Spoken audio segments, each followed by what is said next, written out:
Hi everybody, Mitch from Grandpa's Backyard again. Okay, we just left you about 45 minutes ago. We planted our 9 tomatoes. They've all got their donuts. They're being watered right now. They're happy. The next thing that I do, and again, there's a million ways to do it. Home Depot, Lowe's, all the stores buy they get the little cages, and some have bigger cages. I make my own cages, okay? I do it out of concrete wire. The concrete, the wire that goes in for patios and foundations, you can buy it by the roll. This happens to be 2 feet in diameter, 8 feet tall, and 84 inches in circumference, if you need to know those specifics to make your own, okay? That'll make it easy for you. Those are things that I had to figure out on my own as far as what the proper size is.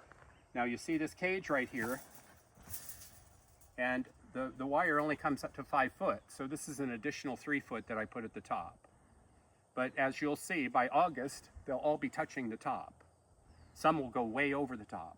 Some will only get to about 6.5 feet, some varieties. But this provides structure, and it provides security in part, and it gives the viney nature of the tomatoes something to trellis on. So I will, as they grow, I will weave them in and out of this. So here's what we do. I just basically put it together and crimp the wires, and we've done our donuts. I set it right over the donut. Reg, get in there real close and show everybody. Okay, so pretty simple. And then I take a T-post, and I put a T-post right here. And you can use a little sledgehammer, or better yet, hire a neighborhood kid, or get your grandkids over, or get the old man off the couch, okay? Let him do this, okay? But the ground is already pretty soft. It only needs to go down about 1 foot. Okay? That's not all the way optimum, but I'm not gonna keep going for the video. And then what I do is I just get basic zip ties, and I just zip it 3 places, here, and at the bottom. But what you do when you do put the T-posts down, try to get them down so that this is at grade level.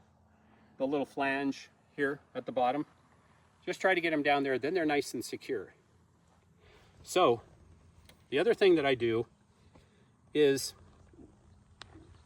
depending how each tomato grows, depending on how happy it is, I will probably put another T-post on the other side of some of the darker ones, the black crim, the black prince. Some of them that are going to get really big. I will put another one on the other side, and I will do the same thing, because I've had them, even with 2 on there, fall over because of the weight of the tomatoes. And I know it looks real silly right now, and no, I don't drive a big truck either. I'm just having fun with this, but this plant is going to get big. It's going to get huge, and it is going to love this structure, and it is going to love something to climb on. So drive this down to grade level to here. I'm old and I don't want to do it today because I got all the rest of them to do. And then I'm going to put another one on the other side probably 2 months from now. But the garden will tell me, the tomato plants will tell me, hey, we really like this hole that you put us in. We really like everything that's happening. We're going to get really big. Some of them, like the azoika, the Russian azoika, it's only going to get about 6.5 feet tall, 6 feet tall. But some of them are going to get incredible. I've had years when some of the cherry tomatoes have been 3 feet over the top, and I've had to wire all the cages. So I've got 9 of them here. I've had to wire them together so it was one big unit. That's a great problem to have. That means you're doing everything right. And especially since I'm going to tell you when to cut the nitrogen off and when to start with the phosphorus, all the different phosphates, the bone meal, the rockophosphate, etc., etc. But we've already got a great start with our micronutrient blend that we put in. The stuff that you saw me out of the little shovel there spread it on. And you can use that on all kinds of stuff. We're going to do another video on fruit trees. My orchard is behind me, and look how healthy my orchard looks. And that's because it gets all the micronutrients it needs. Not too many, but just enough. And the trees will tell you when they're happy and when they're not happy. The same with indoor plants. All of our indoor plants, my wife and I, our indoor plants look fantastic because we just give it a little bit. So, but those will be different videos. Right now we'll stick with tomatoes, but I think we're ready to sign off. I think you have a good idea of what we're doing. Happy gardening, the 22nd of April, 2025. 10 weeks and 2 days since we germinated these little babies. So come on the journey with us. Let's just see how it is, okay? All right, you guys take care. Bye.